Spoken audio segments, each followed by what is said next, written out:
Es muy temprano en la mañana, tan temprano que el cielo todavía no sabe bien si quiere ser de noche o de día. En las calles de Jerusalén hay un silencio raro, pesado, como el que deja una tormenta que ya pasó, pero cuyo daño todavía no se ha terminado de calcular. 3 días han transcurrido desde la crucifixión. 3 días en los que nadie ha dormido bien. 3 días en los que las mujeres lloran en voz baja para no despertar a los niños, y los hombres fingen que están bien cuando en realidad sienten que algo dentro de ellos se partió para siempre. Y en medio de ese silencio, en una orilla del lago de Genesaret, a casi 150 kilómetros de Jerusalén, un hombre está de pie junto al agua. Un hombre que nadie debería reconocer. Un hombre que, según todo lo que el mundo antiguo entendía por lógica, por medicina y por muerte, no debería estar ahí. Pero está. Y tiene hambre. Esto es lo que casi nadie cuenta, lo que los grandes sermones omiten, lo que las pinturas barrocas jamás mostraron. Que la primera aparición registrada de Jesús después de la resurrección no fue frente a multitudes ni entre nubes de gloria. Fue junto a un lago, al amanecer, con un fuego pequeño, un poco de pescado asado y pan de cebada. Fue, en todo sentido de la palabra, una escena cotidiana. Y precisamente por eso es una de las más poderosas de toda la historia humana. Para entender lo que ocurrió esa mañana, hay que entender primero dónde estaban parados esos hombres, tanto en el mapa como en la historia. El lago de Genesaret, también conocido como el Mar de Galilea o Lago de Tiberíades, era en el año 33 de nuestra era mucho más que un cuerpo de agua. Era la columna vertebral económica de toda la región norte de Judea. Sus dimensiones son modestas, apenas unos 20 kilómetros de largo por 13 de ancho, pero sus aguas eran extraordinariamente productivas. Los registros históricos del historiador judío Flavio Josefo, que vivió apenas unas décadas después de estos eventos, describen el lago como uno de los lugares más fértiles de toda la región. Decía que sus aguas eran tan ricas que cualquier hombre con una red y un poco de paciencia podía alimentar a su familia. Pero la realidad era bastante más dura que eso. Los pescadores de Galilea en el siglo I no eran hombres libres que vivían en armonía con la naturaleza. Eran trabajadores atrapados en un sistema económico que los exprimía desde varios ángulos al mismo tiempo. Para empezar, los romanos habían implementado un sistema de concesiones pesqueras. Eso significa que el lago, en términos legales, no pertenecía a nadie que viviera junto a él. Pertenecía al imperio. Las familias como la de Simón Pedro y la de los hijos de Zebedeo, Santiago y Juan, tenían que pagar licencias para pescar, tenían que declarar sus capturas, y sobre esas capturas pagaban impuestos. Un estudio arqueológico publicado en el Journal of Near Eastern Studies estima que los pescadores galileos podían llegar a entregar hasta el 40% de sus ganancias entre impuestos romanos y diezmos religiosos. Eran, en la práctica, trabajadores que nunca terminaban de salir adelante. Además de eso, el trabajo en sí era brutal. La pesca nocturna era la más común, porque de noche el pescado sube a la superficie. Eso significa que estos hombres salían al lago cuando el sol se ponía y regresaban cuando empezaba a aclarar. Trabajaban en la oscuridad, en el frío del lago, jalando redes de lino que cuando se mojaban pesaban como plomo. Las redes, dependiendo del tipo, podían medir hasta 20 metros de largo.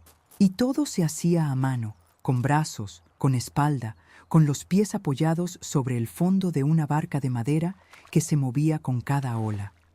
Los arqueólogos encontraron en 1986, casi enterrada en el fango del lecho del lago, una barca de madera que data exactamente del siglo I. La bautizaron como el Bote de Jesús, aunque ese nombre es más poético que histórico. Lo que sí es histórico es su construcción. Estaba hecha con al menos 12 tipos diferentes de madera, lo cual indica que era constantemente reparada con lo que hubiera disponible. No era un barco de lujo. Era una herramienta de trabajo que se iba remendando con los años. Y esa noche, la noche que antecede la escena del desayuno, Esos hombres habían pescado durante horas y no habían agarrado nada.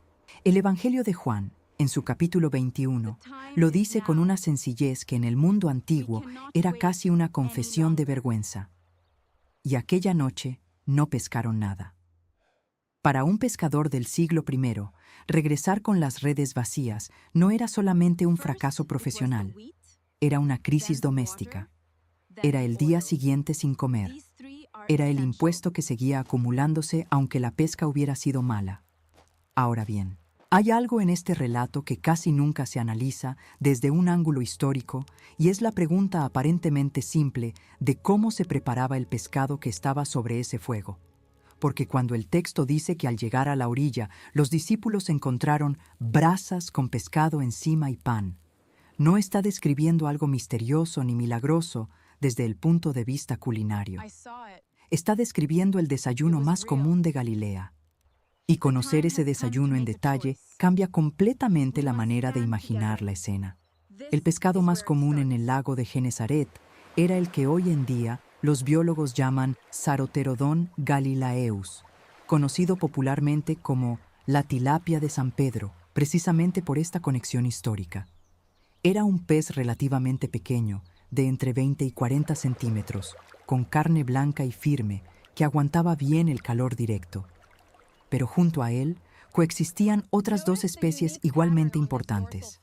El Barbus longiceps, una especie de bagre que podía alcanzar tamaños considerables, y el Clupeonella caspia, un pez pequeño parecido a la sardina que se pescaba en grandes cantidades y que se salaba para conservarlo.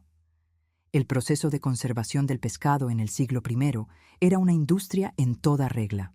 En las excavaciones arqueológicas de Migdal, una pequeña ciudad a orillas del lago, que era conocida en griego como Magdala, y que es importante también porque de ahí provenía María Magdalena, los arqueólogos encontraron instalaciones completas de procesamiento de pescado, piletas de piedra tallada donde se echaba el pescado con sal, grandes vasijas de cerámica donde se fermentaba hasta producir una salsa espesa llamada garum, que era prácticamente el condimento universal del mundo romano.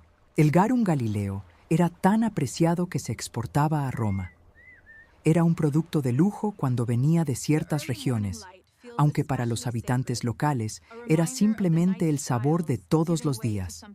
Pero esa mañana, junto al lago, el pescado sobre las brasas no era pescado en salmuera ni garum. Era pescado fresco, recién sacado del agua, cocido directamente sobre el fuego. Y eso nos lleva a una pregunta que tiene una respuesta arqueológica concreta. ¿Cómo se hacía ese fuego? Porque en el siglo I, hacer fuego no era cosa de un momento. No había cerillos, no había encendedores. El método más común en aldeas y zonas rurales de Galilea era el de percusión. Golpear una piedra de sílex contra otra hasta producir una chispa que caía sobre yesca, que normalmente era musgo seco, estiércol de animal pulverizado o fibras vegetales. El proceso podía tardar entre varios minutos y media hora, dependiendo de las condiciones del clima y la humedad del ambiente. Orillas de un lago, de noche o temprano en la mañana, cuando el aire está húmedo, hacer fuego era un ejercicio de paciencia y habilidad. No cualquiera lo hacía bien. ¿Quién hizo ese fuego? El texto no lo dice. Y ahí está uno de esos personajes invisibles de la historia. Alguien llegó antes. Alguien preparó las brasas. Alguien consiguió el pescado y el pan. En la Galilea del siglo I, esa clase de tareas eran casi siempre responsabilidad de las mujeres de la casa o de los sirvientes más jóvenes. No había restaurantes. No había puestos ambulantes junto al lago a esa hora. Si había comida lista, es porque alguien trabajó para que estuviera lista. Y ese alguien no tiene nombre en ningún evangelio. El pan que acompañaba el pescado era casi con certeza pan de cebada, no de trigo. El trigo era un grano más caro, más escaso y más asociado con las clases altas o con las ciudades. En las zonas rurales de Galilea, la cebada era el grano del pueblo. Era más resistente al calor seco de la región, daba mejor rendimiento por hectárea y era considerablemente más barato. Pan de cebada incluso recién horneado, es denso, oscuro, algo amargo.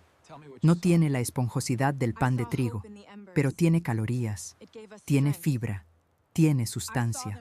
En un mundo donde la gente trabajaba con el cuerpo durante 12 o 14 horas diarias, el pan de cebada no era un alimento humilde, era combustible. Hornearlo era otro proceso que requería planificación. Los hogares del siglo I en Galilea no tenían hornos individuales para pan en el sentido moderno. Muchas comunidades compartían un horno comunitario, un tabún, que era una estructura circular de barro donde se hacía fuego desde abajo y se colocaban las piezas de pan sobre piedras calientes o directamente sobre las paredes interiores de barro. El pan tardaba entre 10 y 20 minutos en cocinarse, pero el horno tardaba horas en alcanzar la temperatura correcta. Eso significa que alguien, muy temprano, mucho antes del amanecer, había encendido el tabún comunitario o había preparado una versión portátil de él junto a la orilla del lago. Toda esta logística invisible es lo que hace que la escena sea tan humana, tan real. No es una aparición etérea entre nubes, es un fuego pequeño junto al agua, es olor a pescado asado, es pan todavía caliente, es el sonido de las olas contra la barca. Es el frío de la madrugada en Galilea, porque aunque sea primavera, el lago es profundo y el viento que baja de las colinas puede ser cortante. Y en ese contexto, la primera pregunta del personaje que está de pie junto al fuego no es teológica, no es sobre el pecado ni sobre la redención. Es completamente práctica. ¿Tienen algo de comer? Esa pregunta, en el griego original del Evangelio de Juan, usa el término prosphagion, que era específicamente la palabra que se usaba para referirse a los alimentos que se comían junto con el pan. Literalmente, era como preguntar, ¿tienen algo para acompañar el pan? Era la pregunta de alguien con hambre. Era la pregunta de alguien que conocía perfectamente los hábitos alimenticios de su región y de su época. El hecho de que la primera comida registrada después de la resurrección sea pescado asado y pan de cebada junto a un lago tiene una dimensión que va más allá de lo simbólico. Es una declaración sobre la corporalidad, sobre la materia, sobre el hecho de que lo sagrado no llegó en forma de banquete romano con vino importado y carne de sacrificio.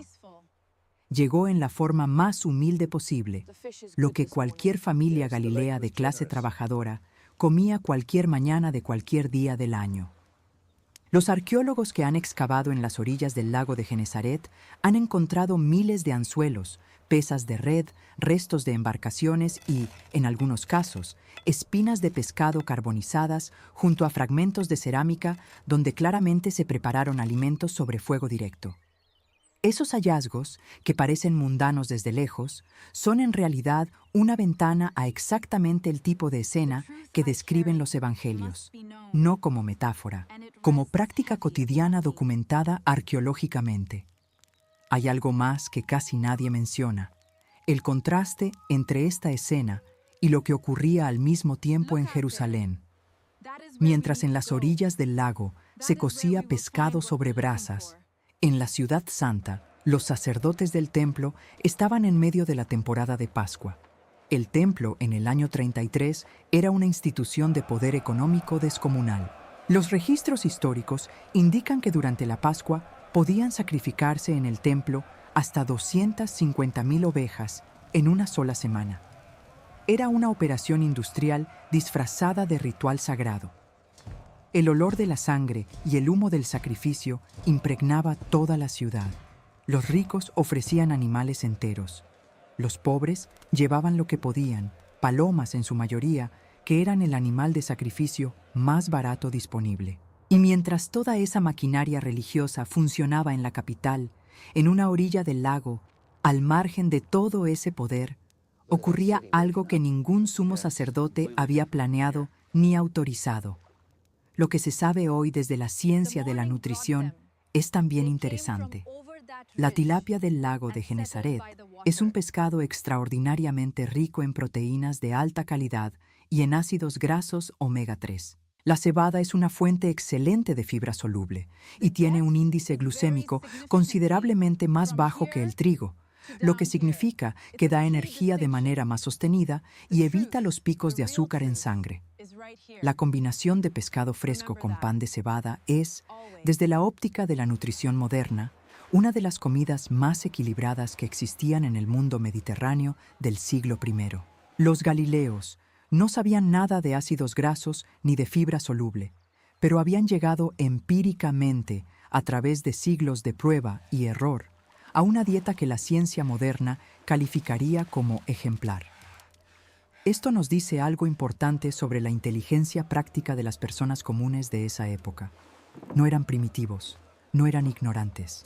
Eran gente que había aprendido a leer su entorno con una precisión que nosotros, con supermercados y aplicaciones de nutrición, hemos perdido casi por completo. Sabían qué pescar y cuándo. Sabían cómo conservar lo que sobraba. Sabían cómo combinar los ingredientes que tenían para obtener lo máximo posible. Y esa sabiduría práctica, esa inteligencia del cuerpo y de la tierra, es la que sostuvo civilizaciones enteras durante milenios. La escena del desayuno junto al lago también revela algo sobre los propios discípulos que no siempre se discute. Simón Pedro, al enterarse de quién estaba en la orilla, se echa el manto encima porque estaba trabajando sin ropa exterior, como era costumbre entre los pescadores durante la faena, y salta al agua para llegar antes.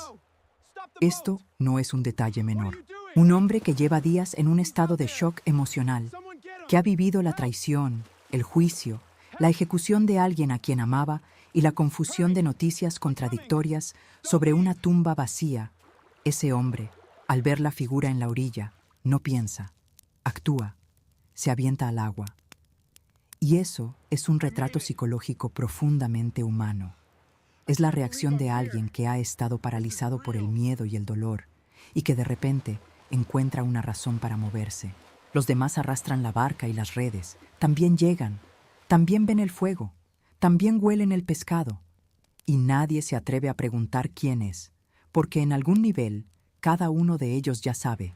Y saben también que si preguntan en voz alta, tendrán que procesar la respuesta. Y eso todavía los asusta más que el silencio.